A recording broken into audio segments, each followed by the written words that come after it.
তার নাম হলো ডাক্তার ইউনূস।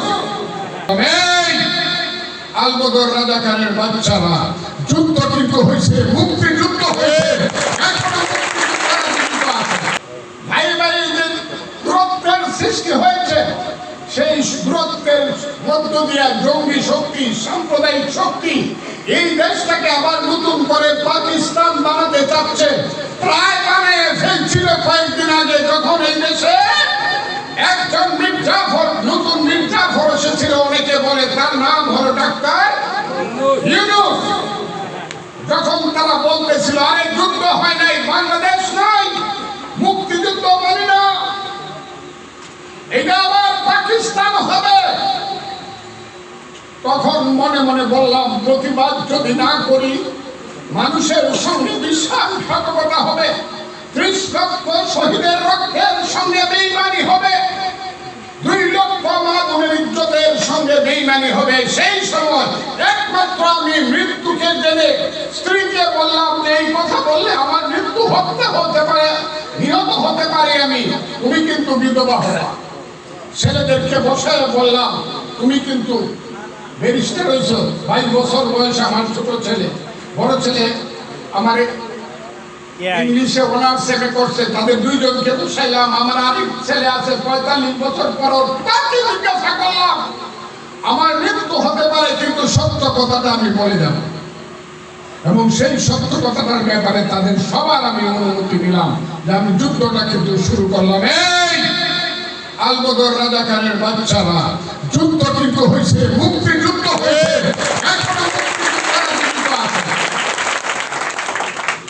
এই কথাটা বলার পরে আমার বাসায় আক্রমণ হলো, মনে করলে করি নাই বাঁচব,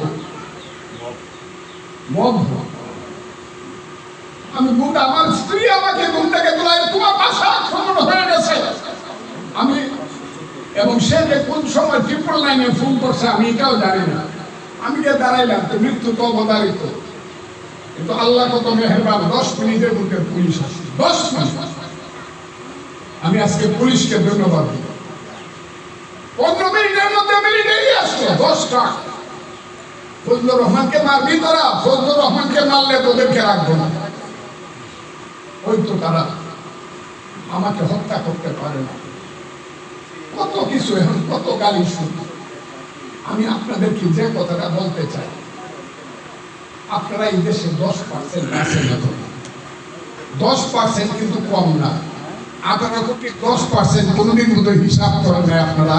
1,80,00,000 লোক এখন ওই দেশে হিন্দু ধর্মাবলম্বী আছে,